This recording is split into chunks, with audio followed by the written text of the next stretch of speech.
प्रभु प्रकाश के बाद का बुधवार अर्थात 6 जनवरी 2021 के बाइबल पाठ। पहला पाठ जो संत यूहन्ना का पहला पत्र से लिया गया है, अध्याय 4 पद संख्याएं 11 से 18 तक। पाठ का मूल वाक्य है, यदि हम एक दूसरे को प्यार करते हैं तो ईश्वर हम में निवास करता है। प्रिय भाइयों, यदि ईश्वर ने हमको इतना प्यार किया है तो हमको भी एक दूसरे को प्यार करना चाहिए। ईश्वर को किसी ने कभी देखा नहीं। यदि हम एक दूसरे को प्यार करते हैं तो ईश्वर हम में निवास करता है और ईश्वर के प्रति हमारा प्रेम पूर्णता प्राप्त करता है। यदि वह इस प्रकार हमें अपना आत्मा प्रदान करता है तो हम जान जाते हैं कि हम उसमें और वह हम में निवास करता है। पिता ने संसार के मुक्तिदाता के रूप में अपने पुत्र को भेजा है। हमने यह देखा है और हम इसका साक्ष्य देते हैं। जो कोई यह स्वीकार करता है कि यीशु ईश्वर के पुत्र हैं, ईश्वर उसमें निवास करता है और वह ईश्वर में। इस प्रकार हम अपने प्रति ईश्वर का प्रेम जान गए और इसमें विश्वास करते हैं। ईश्वर प्रेम है और जो प्रेम में बना रहता है वह ईश्वर में और ईश्वर उसमें निवास करता है। हमारा प्रेम पूर्णता प्राप्त कर चुका है। यदि हम पूरे भरोसे के साथ न्याय के दिन की प्रतीक्षा करते हैं, क्योंकि हम इस संसार में मसीह के अनुरूप आचरण करते हैं। प्रेम में भय नहीं होता। पूर्ण प्रेम भय दूर करता है, क्योंकि भय में दंड की आशंका रहती है और जो डरता है उसका प्रेम पूर्णता तक नहीं पहुंचा है। यह प्रभु की वाणी है। आज का सुसमाचार संत मार्कुस के अनुसार पवित्र सुसमाचार से लिया गया है, अध्याय 6 पद संख्याएं 45 से 52 तक। पाठ का मूल वाक्य है, उन्होंने यीशु को समुद्र पर चलते हुए देखा।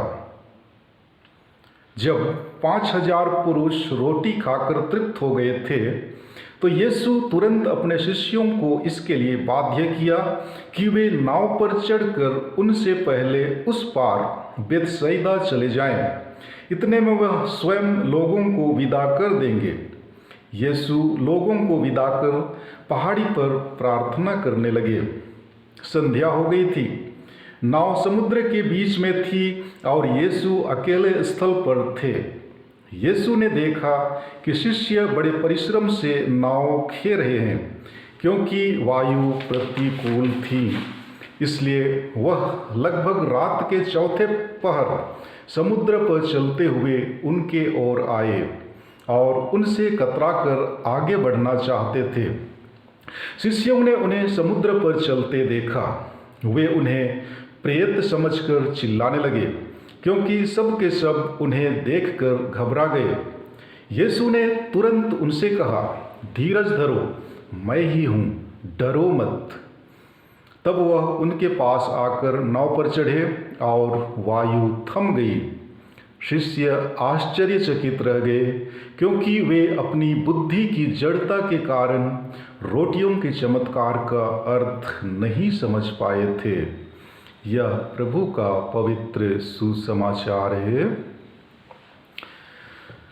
प्यारे मसीही भाइयों एवं बहनों, भातृप्रेम ईश भक्ति का प्रमाण है। जी हाँ, साधारणतः लोग सोचते हैं कि हमें ईश्वर को प्यार करना है क्योंकि उसने हमें प्यार किया है। यह विचार स्वार्थ को दर्शाता है। संत यूहन्ना ठीक इसके विपरीत कहते हैं कि हम एक दूसरे को प्यार करें, क्योंकि ईश्वर ने हमें पहले प्यार किया है। हम यह जानते हैं कि ईश्वर हम में निवास करता है और हम उसमें, क्योंकि ईश्वर ने हमें अपनी आत्मा दिया है। आत्मा हमें यह स्वीकार करने की शक्ति देता है कि पिता ने अपने पुत्र को मुक्तिदाता के रूप में भेजा है। जो ईसा को स्वीकार करते हैं उनमें ईश्वर निवास करते हैं। ईश्वर प्रेम है और जो ईश्वर को प्रेम करते हैं वे ईश्वर में और ईश्वर उनमें निवास करते हैं। हम में जो भय की अनुपस्थिति है, ईश्वर के प्रेम की उपस्थिति का दृढ़ संकेत है। और सुसमाचार पाठ के द्वारा संत मार्कुस बताते हुए कहते हैं कि ईसा लोगों को विदा कर पहाड़ी पर प्रार्थना करने गए। यीशु का अपने पिता से प्रार्थना करना उनकी धार्मिकता को नहीं, बल्कि उनकी आज्ञाकारिता एवं विनम्रता को प्रदर्शित करता है। जी हाँ, उन्होंने कभी भी पिता के इच्छा के विरुद्ध कार्य नहीं किए, बल्कि उन्होंने जो भी कार्य किए पिता ईश्वर की इच्छा एवं सामर्थ्य से ही किए। यद्यपि वे स्वयं ईश्वर थे, ईश्वर के पुत्र थे, उनमें वे सभी गुण एवं सामर्थ्य विद्यमान थे जो पिता में हैं। फिर भी उन्होंने अपने आप को अब्बा पिता के बराबरी नहीं माना, बल्कि उन्होंने अब्बा पिता के सम्मुख अपने आप को विनम्र बनाया। यही कारण है कि वे प्रतिदिन अब्बा पिता से प्रार्थना करते थे। प्यारे मसीही विश्वासियों, हम मानव जाति ईश्वर की दृष्टि में नगण्य हैं। उनके सामने हम कुछ भी नहीं हैं। ईश्वर की सहयोग एवं सामर्थ्य के बिना हम कुछ नहीं कर सकते हैं। हम जो भी हैं ईश्वर की कृपा एवं सामर्थ्य से हैं। इसलिए उनकी कृपादानों के लिए उन्हें तहे दिल से आभार व्यक्त करते हुए प्रतिदिन प्रार्थना करते रहें। ईश्वर आपको अपने कृपादानों से सजाएंगे एवं संवारेंगे। आमीन।